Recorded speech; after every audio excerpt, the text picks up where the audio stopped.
नमस्कार। चलिए आज बात करते हैं भारत के उन सुरक्षित ठिकानों की जहां हमारे देश के शानदार वन्यजीव आजादी से घूमते हैं। ये एक ऐसा नेटवर्क है जिसे हमारी कुदरती विरासत को बचाने के लिए बनाया गया है। तो भारत ने अपने वन्य जीवों को बचाने के लिए एक बहुत बड़ा नेटवर्क तो खड़ा कर दिया है, पर सवाल ये है कि ये काम कैसे करता है और क्या ये सच में एक सींग वाले गैंडे जैसे शानदार जीव को विलुप्त होने से बचा पा रहा है। चलिए आज इसी को समझते हैं। तो चलिए शुरू करते हैं और देखते हैं कि ये नेटवर्क है क्या। आपको शायद अंदाजा भी नहीं होगा कि भारत में कंजर्वेशन यानी संरक्षण का काम कितने बड़े पैमाने पर हो रहा है। जरा सोचिए, भारत में 543 से भी ज्यादा वाइल्ड लाइफ सैंक्चुरीज हैं।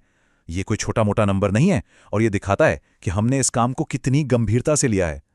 और बात यहीं खत्म नहीं होती। इनके अलावा 107 से ज्यादा नेशनल पार्क्स भी हैं। ये दोनों मिलकर ही भारत के वन्य जीवों के लिए एक मजबूत सुरक्षा कवच बनाते हैं। लेकिन एक मिनट, इन दोनों में फर्क क्या है? क्या एक सैंक्चुरी और एक नेशनल पार्क एक ही चीज है? जी नहीं, और इनका अंतर समझना ना बड़ा दिलचस्प है। चलिए देखते हैं। तो पार्क और सैंक्चुरी क्या है, इनमें मेन फर्क?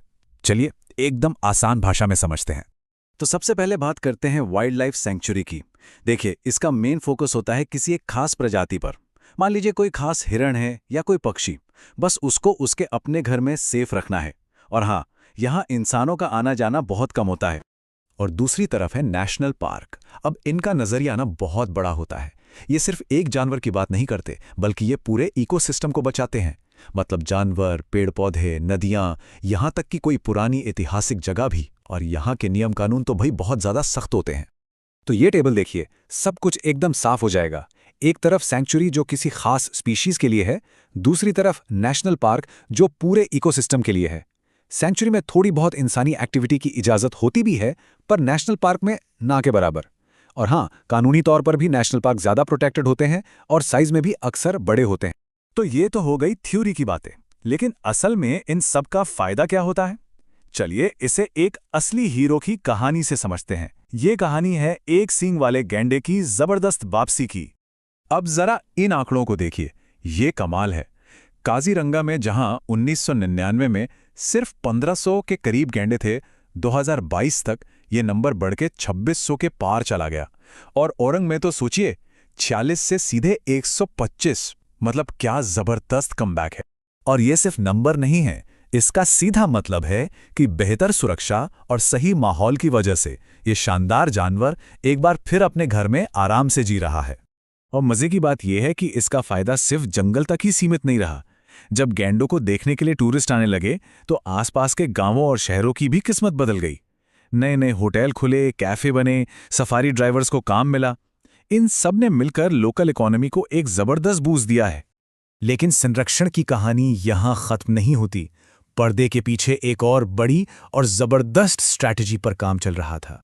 देखिए, वाइल्ड लाइफ के लिए सबसे बड़ी चुनौतियों में से एक है उनके घर का टुकड़ों में बंट जाना। जंगल छोटे छोटे हिस्सों में बंट गए हैं। तो एक्सपर्ट्स ने सोचा, क्या हो अगर हम इन बिखरे हुए टुकड़ों को, इन डॉट्स को आपस में जोड़ दें। और ये जो नक्शा आप देख रहे हैं, ये उसी कमाल के आइडिया का नतीजा है।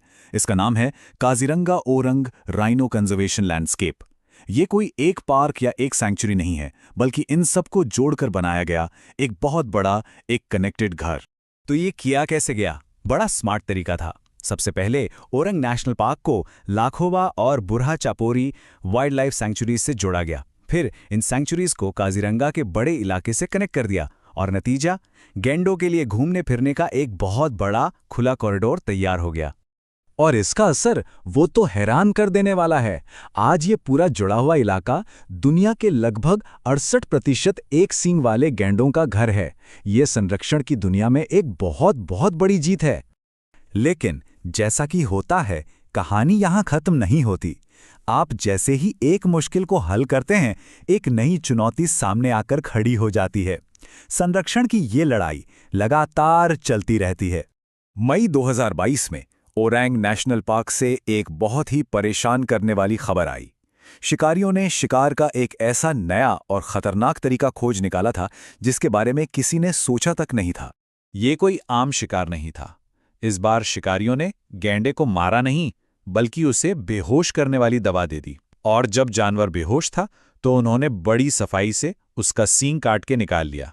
ये घटना बताती है कि शिकारी अब कितने ज्यादा सोफिस्टिकेटेड हो गए हैं। अच्छी बात ये रही कि वेटरनरी केयर मिलने के बाद उस गैंडे की जान बच गई।